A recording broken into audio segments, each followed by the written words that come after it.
D'accord, oza lac hein? Lac Kivu. Ota mboka.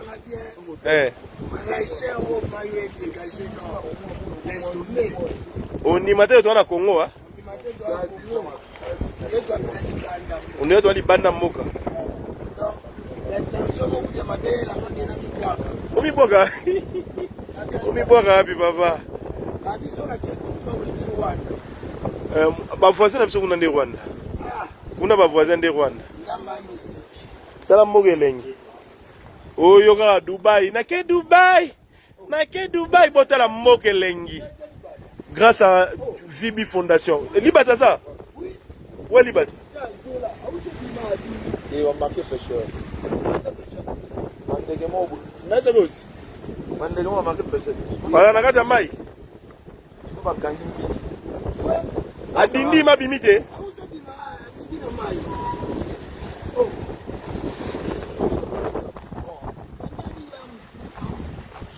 Nabideko, différence n'y a entre lac et océan.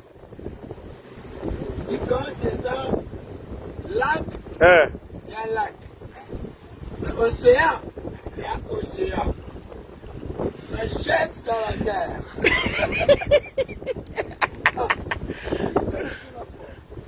Donc nous sommes là grâce à Vibi Fondation. Donc c'est la fondation Moko Ezoya pour aider ma maman à biso bazoya un problème na Goma. Donc du coup on est en train de profiter quand même de notre séjour ici à Goma avec Vibi Fondation. Tu vois qui pour une action pour maman Vanessa Isabelle Banza après ça va don na ba maman au bazoya qui ba problème basi au ba bouffer les mibali na bango pendant la guerre. Donc du coup lobby a payé badon et les lots les sous a payé sa badon et à part ça tout ça a quelques activités artistiques pour topé sa maman on a sourire ba maman va bouffer la kibana ba maman bazana ba problème topé sa bango sourire. Donc là nous sommes à Goma, ville de Goma et ça se passe tellement bien. Bota la ville à Goma ndengezali bota. On a l'impression que partout la Goma est arabe. Partout la Goma est arabe, il est beau monde. Donc comme ils a boé, donc ville moko tu as l'impression que vous avez banda Congo mais vous avez Katia Congo. Donc ba moto pesa nango mais il y a moko moko. Il y a moko moko, ba moto pesa nango il y a moko moko. Donc ndé bo mona boé en face nango lac. C'est là où décor azo visiter bel paysage. Il y a mboka. Il y a mboka. Ni nango. Donc la chambre na ngeza tout l'inda awa. Le chambre na c'est koto. Ah. Mais ça même hôtel. Les chambres na ça quelque part. Donc tout douce là na c'est tobimi. Chambre ya wana kuna. Le etali mamai. Bota la ville à Goma. Et quand on pousse à Mouké. Tout ça Mouké total. Tout visiter la Bisombo. Tout visiter Goma. Ville à Goma. Ville pas comme les autres. Et à moi, ça ministre de Bisso et tourisme met des moyens pour les artistes. C'est tout à image à Mboka. C'est à nous. Dans toute cette vidéo, il n'y a même pas une heure d'état. Vidéo est 15 000 vues. Même pas une heure. Donc dans 2 heures d'état vidéo, on a 30 000 vues. Dès que Batmazomo a Mboka comme bien, ça donne envie de la Goma. Bota Bandako. Bota Bandako à Goma. Au Bandako ya Goma. Bandako ya Goma. Voilà. Bolimi sanga wifi na c'est les hôtels. Hôtel na biso yango. Donc dès qu'il y a toqué musika, ça coupe direct. Il y a un bon moni to zongi. To jongi.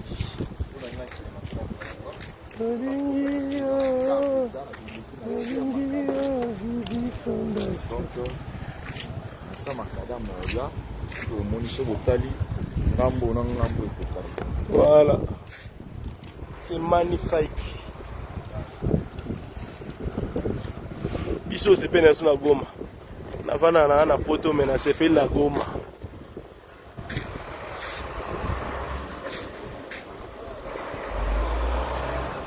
Lui, c'est notre artiste de Goma. C'est lui qui fait la fierté de notre culture ici à Goma. Un artiste pas comme les autres. Goma. Merci beaucoup Antonia, merci beaucoup. Nous sommes dans la ville de Goma. Hôtel Hôtel Tovandi. Simple mais beau. Simple mais beau. Donc, venez, je vais vous amener là où il y a président Saï. Et Aïda Auto Mata la chambre là. Bota les Rigo King Bacharge. Bachar FK. Journaliste qui fait l'honneur de notre culture ici à Goma, c'est lui. Voilà, ouais. Charge ya Mboka. Rigo Tamoro Yewana Yewana Chombo na Chombo. Abong si test Covid. Nazo luka la solution pour na awa. Donc d'ailleurs tout le monde qui Rigo Moko Moko Yewana. L'homme le plus sérieux à tous les Rigo. Yewana vendu. Président ça ya nakati kuna c'est ça ayo il était président que venait mon écoute botale yo kasa mona ma abandi mo kasa bala ba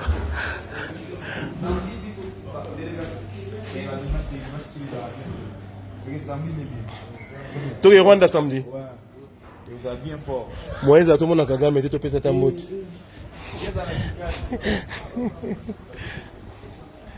donc tu as nakati ya hôtel Linda tanti Lindo tu as un hôtel Linda président au téléphone te déranger minute ana téléphone to beta moi to na lobi to beta to na Kigali babi Kigali ya musika na ate to beta to lobi na Kigali. On va aller visiter Kigali demain. Comme ça, total après Kigali, Nini Zalaka. Là, je suis ensemble avec le président Saï. Mon président. T'inquiète, Naza est attentif. Nazo, quand juste.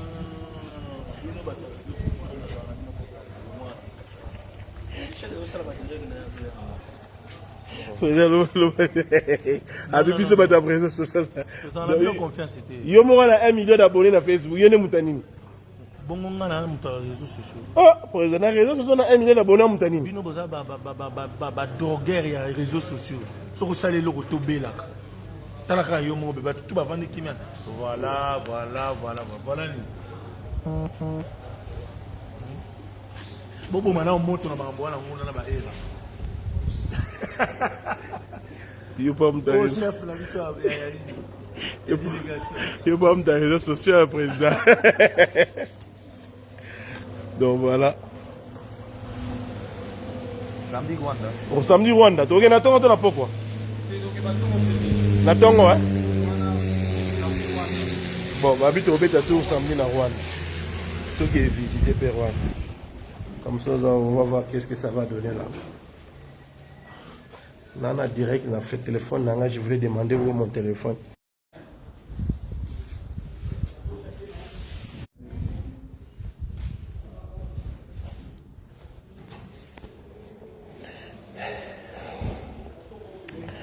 J'ai rien à dire, je passe de l'autre côté. 10. Ah, bon, je suis dans la chambre. Parce que, tu as côté na sam abelé, na c'est, prince au nom de Sabino. Ah, ce que tu as doucement na c'est, normalement, il y a l'icolo. Prince, il y a l'icolo. Voilà. Je crois qu'automatiquement, toujours relève à raison, monsieur. Hôtel Nabiso. De Congo, tu es le bandon. Ah, tu connais, tu connais. Tu connais. Voilà, où est-ce que tu as 4 hôtels? Voilà, tu as un libanda. Où est-ce que tu as un hôtel?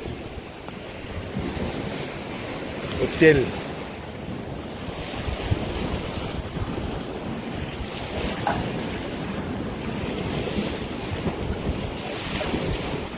Ah, ce téléphone est si équé, si quand nous consommons, Mais ah, c'est ok, il faut mon pays, hein. Boga maye sa makelele. Nzambe mo acha ba garde-fou ya mai. O mo na ba garde-fou libanga ne bote yango mo bongo. Baroche. Maman hôtel. Ouais. Maïko.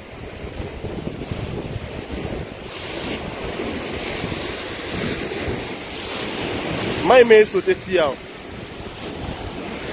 Mai sauté tia doza. Total mai.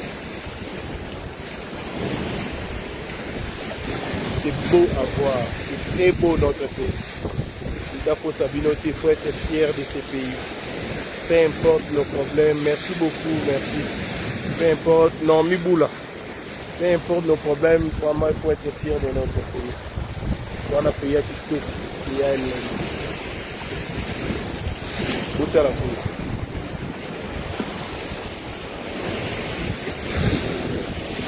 C'est magnifique! Magnifique! Magnifique! Donc, c'est au Tchéboué, au hôtel. Tout à la mer. Tu vois, il y a un lac. Lac. Niveau maïzobeta. Maïzobeta, non. Pression haute et Mogeleng. Eh, au Dubaï, là-bas. Bossani au Dubaï, hein? Bisoza, tu as Goma. Otala. Otasokuna. Bangomba.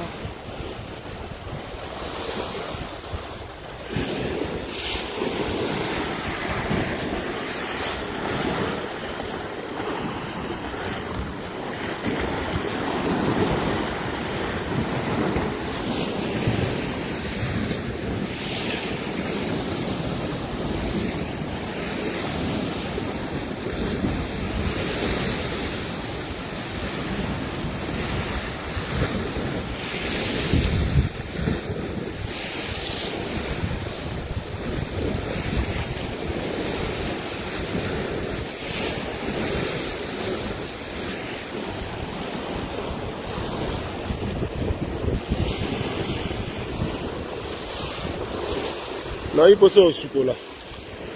Non, il faut ça au chocolat, la piscine. Papa, aussi, il faut la chambre de. Hein? T'es? T'as eu bien, bah, ça va. Bah, si.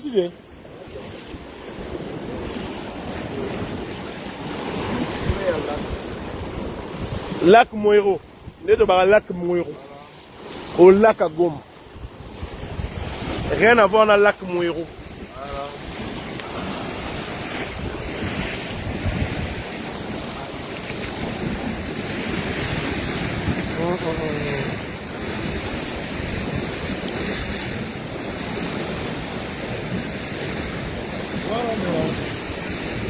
Mai oyo ekende yango epai Stéphane naka etelema ezola te yango moni ke ezo kosupplémente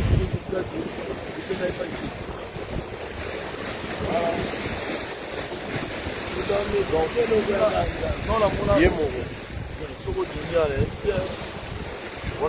mai oyo ekendaka nulle part etiolaka te ezaka mai moko basala yango eya nde piscine monene ekotela bango te ekota kuna ti tala ebima ebima kotala kuna mai ezosagite ezokotama na banini ezobima ata mbula ebeti emataka te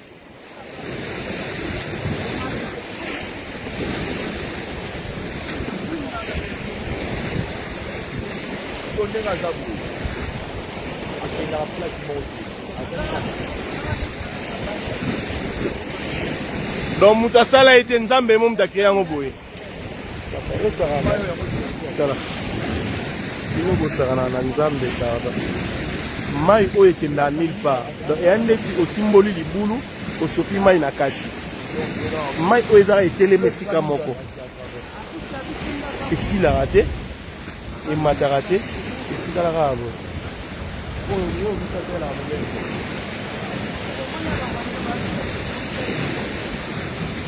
Domaine mai imetoya kwa masafuta la.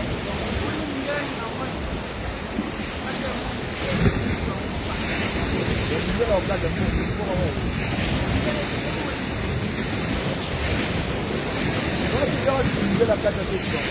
Mogo.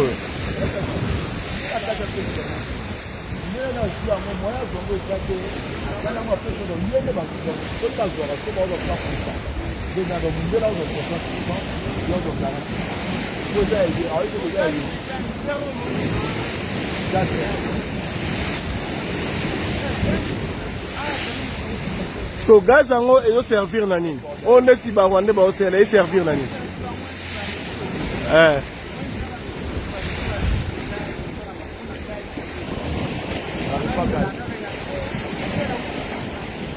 Ah ouais.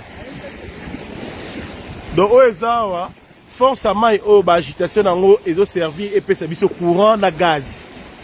Force à mai au et servir et pesa biso courant na gaz. Mais biso moko na totika lo saye la ngote.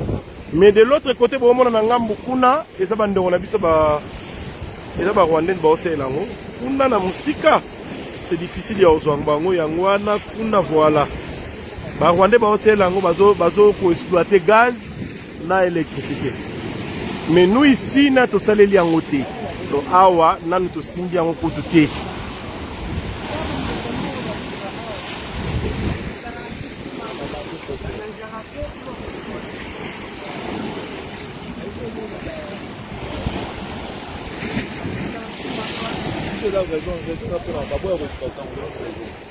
Quoi ni?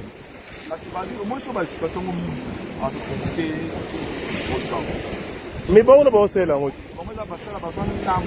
Mais volcan mon pandine. Volcan boye to boye.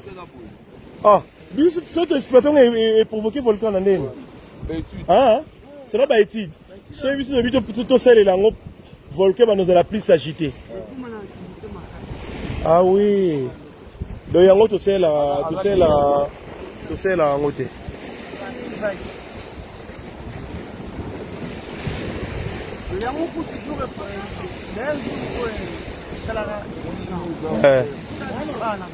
Ouais. Oh. Na lac na. Ouais. Ah.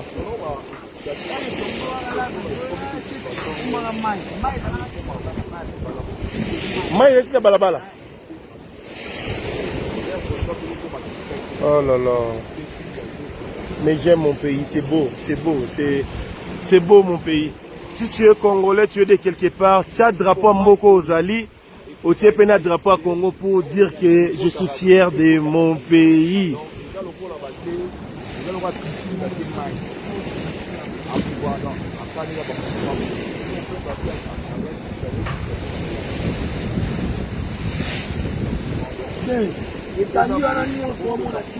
Donc mayo bomona et ezo toucher ngana likolo.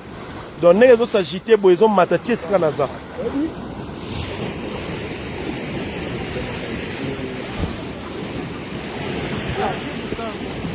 Ndé kenati Bukavu. Bukavu. Ezo kata boye. Eza combien des heures de quitter ici jusqu'à Bukavu? 2 heures. 3 heures du temps à Maï.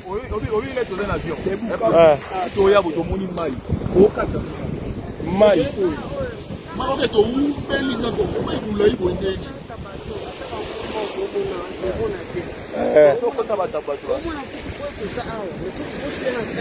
Au monde est l'autre.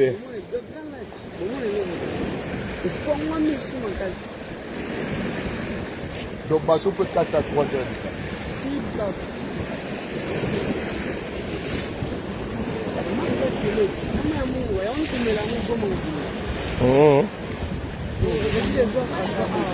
Abenda, ouais. Donc, maï o yango bazo traité comme maï à régie des eaux, toujours mela, bazo traité.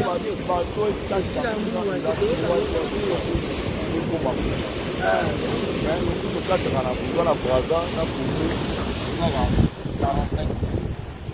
Ah, il a 3 heures. Beaucoup m'a pris ça. Donc, je vais faire beaucoup.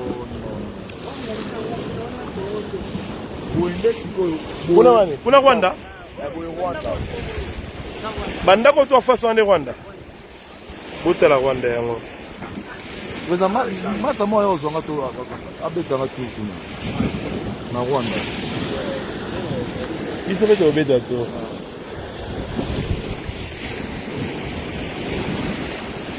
et voilà to la kitino ba paysage ya bien ya mboka oyo na si bo sepeli nango papa zo fongola na biso kende tout se préparer bakeza madame comme ça tout se préparer carnaval ah oui tout carnaval kana Goma pour un spectacle là aussi on va fongola comme ça na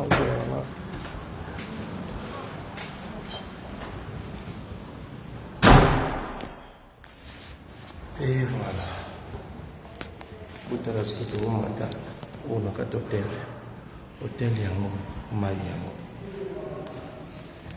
hôtel yango mai yango regardez c'est magnifique c'est beau à voir c'est magnifique ça c'est notre hôtel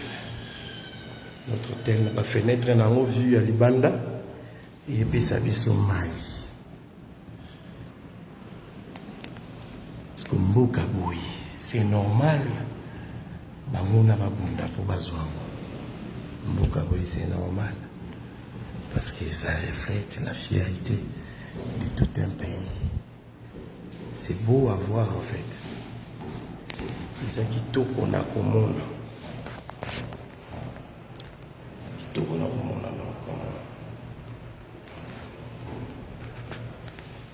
j'ai so commis bien te comment bien kombo komiza yango te koma bien bandela kombo ah voilà ubongisi kombo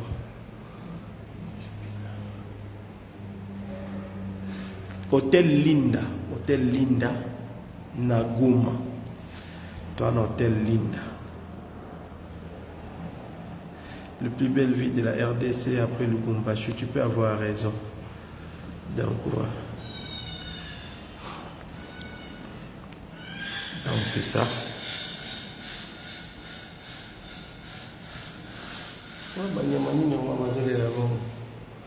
Donc voilà. Merci beaucoup. Et bon, là on se dirige vers notre chambre.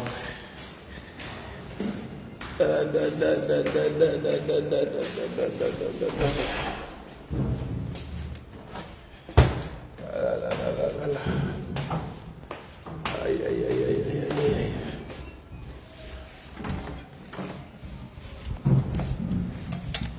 Chambre zongi frais. Chambre zongi frais. Côté la chambre zongi frais. Tout zongi avec les caméramens Malongi Zorin. Voilà. Avec notre caméraman de VBIP Fondation Zorin Malongi. Là, 64. Bouta la bomoni robe. Robe yanwana. Robe yanwana. Et voilà. Là, je vais prendre ma douche pour sortir. Allez, je vous aime beaucoup. Attends.